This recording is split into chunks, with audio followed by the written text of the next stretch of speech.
Jangan lupa subscribe.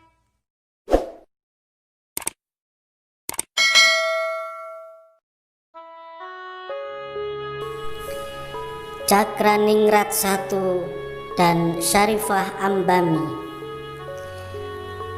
Sultan Agung di Mataram, suatu hari beliau kedatangan rombongan dari Sampang, Madura yang dipimpin Panembahan Juru Kiting.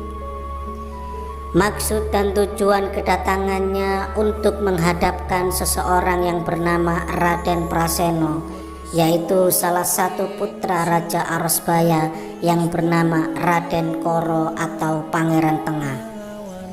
Setelah maksud dan kedatangannya dijelaskan kepada Sultan Agung tentang asal-usul Raden Praseno, kemudian beliau merasa sangat iba dan menaruh rasa sayang kepada Raden Praseno.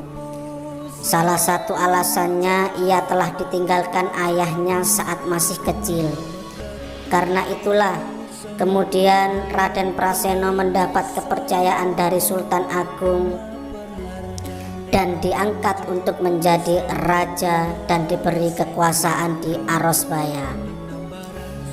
Berkedudukan di Sampang dengan mendapat gelar Pangeran Cokroningrat I, menggantikan pamannya yang bernama Pangeran Mas. Beliau mempunyai seorang permaisuri yang bernama Syarifah Ambami.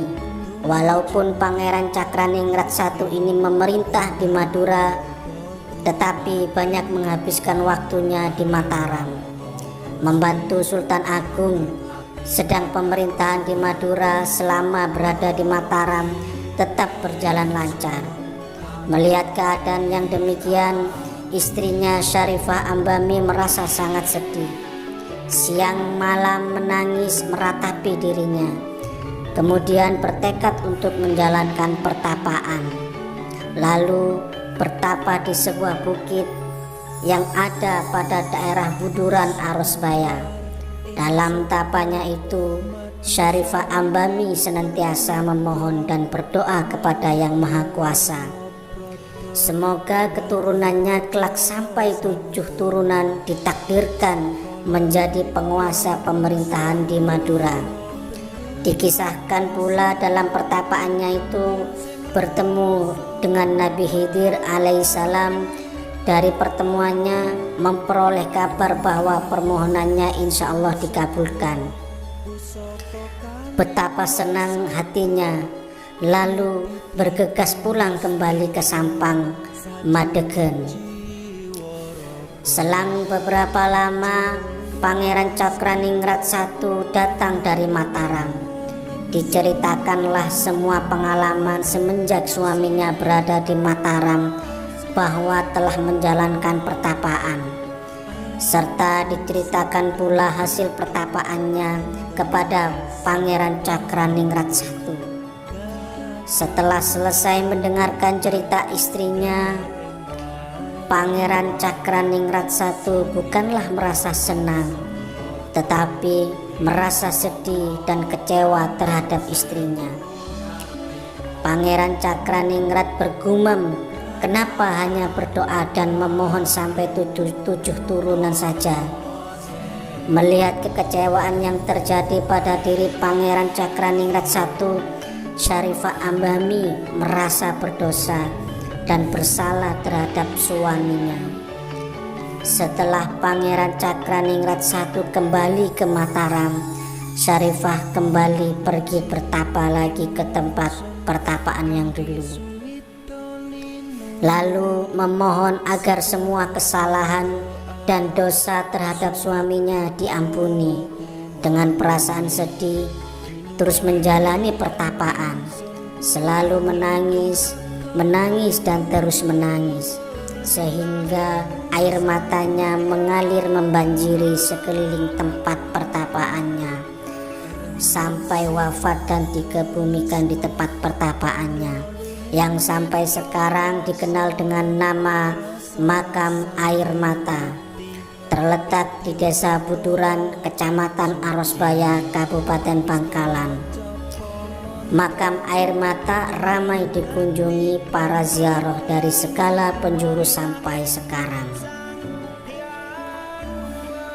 Kemudian Raden Praseno setelah dinobatkan sebagai penguasa Madura yang bergelar Cakraningrat I, dia dianugerahi hadiah uang sebesar 20.000 golden dan berhak memakai payung kebesaran berwarna emas.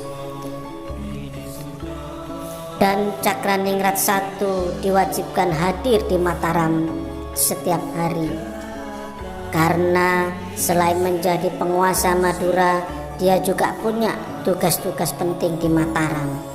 Sementara pemerintahan di Sampang dipercayakan kepada Pangeran Santomerto. Cakraningrat I kemudian menikah dengan putri Mataram.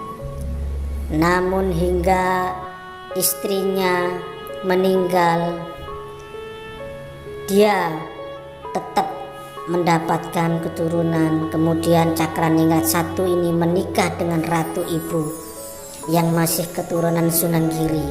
Dari perkawinannya kali ini dia mempunyai 3 orang anak, yaitu Raden Atmojonegoro, 2 Raden Undaan, dan Ratu Martopati. Sementara dari para selirnya, dia juga mendapatkan seorang anak. Dan dari pernikahannya putri Mataram, Raden Cakraningrat mendapatkan seorang anak yang bernama Meloyo atau Raden Melaya. Sepeninggal Sultan Agung tahun 1645 yang kemudian diganti oleh Amangkurat I, Cakraningrat harus menghadapi pemberontakan Pangeran Alit, yaitu adik raja. Tusukan keris setan kober milik Pangeran Alit menyebabkan Cakraningrat I tewas seketika. Demikian pula dengan putranya Raden Atmojonegoro. Begitu melihat ayahnya tewas, dia segera menyerang Pangeran Alit. Tapi dia bernasib sama seperti ayahnya. Cakraningrat I diganti oleh Raden Undaan. Seperti halnya Cakraningrat I, Raden Undakan yang bergelar Cakraningrat II ini juga lebih banyak menghabiskan waktunya di Mataram.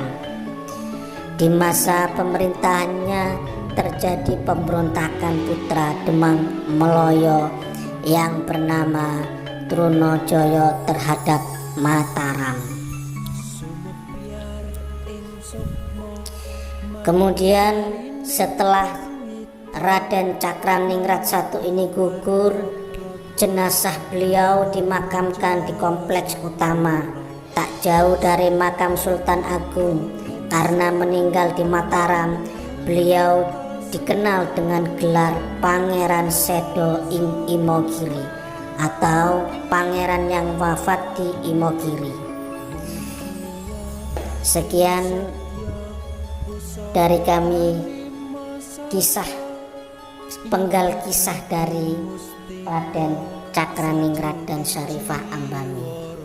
Terima kasih.